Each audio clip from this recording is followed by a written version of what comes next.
Yes. Why did I choose Lavillenie? Because I know him for years, and there are a few things to be said about him. Of course, he's a huge champion, huge champion.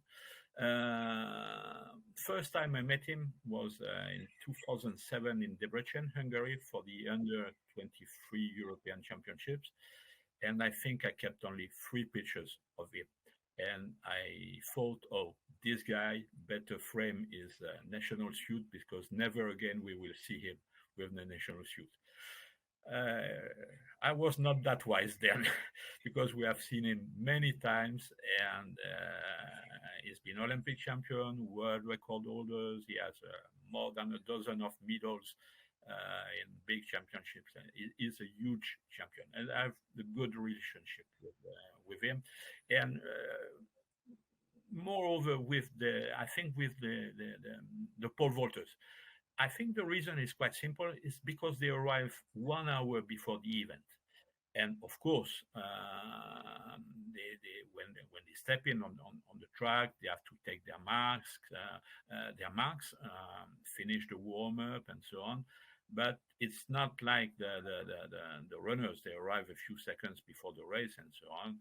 They are already in the race. The pole vaulters, when they arrive, they are already in the competition, but in the first 10 minutes, they have time to notice photographers are there, and when they know us, either they say hello or just a sign, and so on. But that's a kind of exchange, and it's pole vaulters. They are players in some way. So it's pole vault is a game, more or less. He arrived in Tokyo. He was injured at the left ankle, or anyway, one of the ankles, and he couldn't train properly for 3 weeks.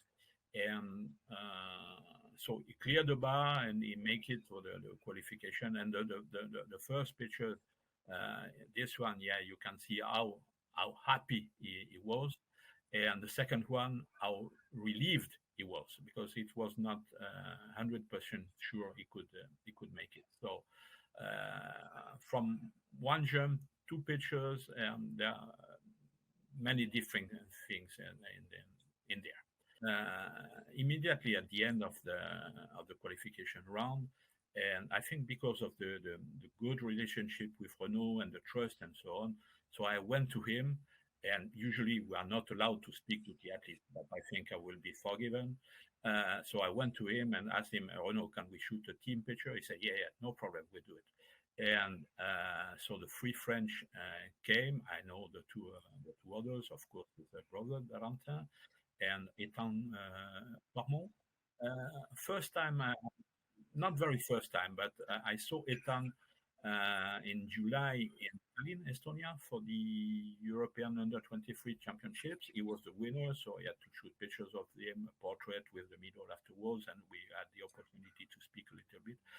And moreover, the athletes, when they are juniors, and sometimes we are the first photographer to shoot pictures of them at international level, and they always remember us, and it makes things easier when they reach the top, and when we have to ask them and so on, they remember we were there since the beginning of their career, and we just didn't step in when they were big stars, and this helps a lot.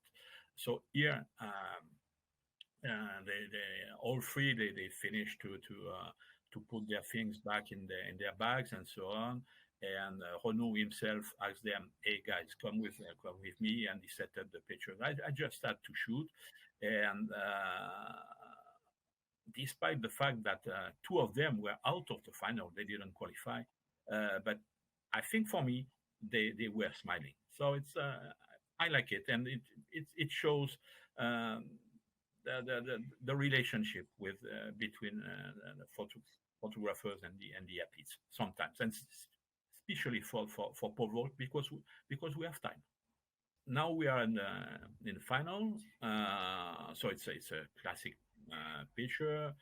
You can see how serious, how focused Renaud is, because of course it's extremely important in the career.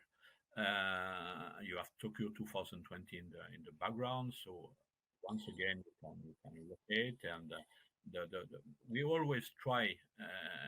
I think, yeah, myself and my colleagues, they try to have at least a clean background and possibly nice, and moreover information in the background. But it's one of the basics in this job. So this one you can see how serious he is, considering the bar with the pole on his shoulder. And maybe next one coming. Yes, it's a same thing. It shows how ready he is in his head. Like, because being a champion, and Renault is a huge champion. Uh, it's not only to have legs and so on. It's also to have brain. They have to have something more, and Renault has everything in this respect. When you look at him, he's quite a normal guy. You can see anywhere 1 meter 77 and so on. If you don't know he's a champion, never you can think he's a big guy. He was injured.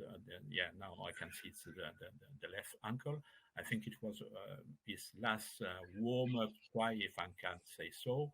And he himself said, "Oh, maybe something was wrong in my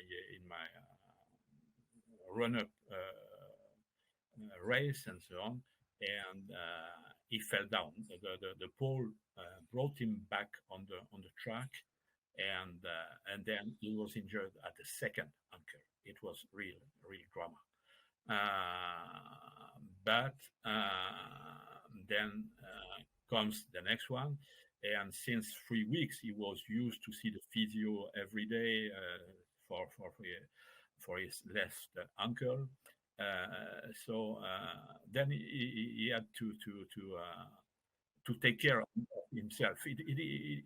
I think he refused to go outside to be seen by the local physio and so on. But he was so used to the physio to take care of his left ankle, so he decided to do it himself for the right ankle. And when the final began, he was missing 1.5 ankle, in fact. And despite of that, he cleared, I think, 570, something like that. To me, it's one of the biggest achievement of his career. It's almost at the level of clearing 614, 615 for the world record he broke in those in Ukraine. To be able to do that in these conditions with one ankle missing, it's unbelievable. And he said himself, uh, "It's not my body was jumping; it was my head." And that's absolutely the truth. To be such a champion, you have to have a very strong head. Unbelievable. One of the biggest achievements of his career, I'm sure. Even at the smallest competition, you can have opportunities to have something. And here it was at the All Star, I think is the name, if I remember well, is the indoor competition is organizing himself in Clermont-Ferrand since a few years. This year, it couldn't take place in the normal arena in the center, so it took place because no public was allowed, and he had not jumped 6 meters for 5, 6, 7 years. I don't remember. And this day he cleared 6 meters, and afterwards his little daughter Iris came to him, and you can see how happy the father is, how proud the daughter is. And on the first picture, you see The other pole vaulters, they were really impressed by that. Is a champion. Is the champion. That for sure. That for sure. And then is with a daughter. You can see the face of the daughter, so happy to be there. And Renaud speaking with coach Philippe Dancause, and in the background you have his Renaud wife, former pole vaulter. It's in some ways a small competition, but there's always opportunities and to get decently good pictures. But really, the one when he is kneeling, taking his daughter in his arms, there's life in it. It's not only sport; it's more than that, and it's uh, and I sent the two pictures, I think, and I told him these are the best pictures. And usually he doesn't answer my mails because he's very busy, and I don't blame him for that. But he answered me and I say, yeah, of course, that's the most important ones. That's the best one, the family ones. And here you have both family and sport.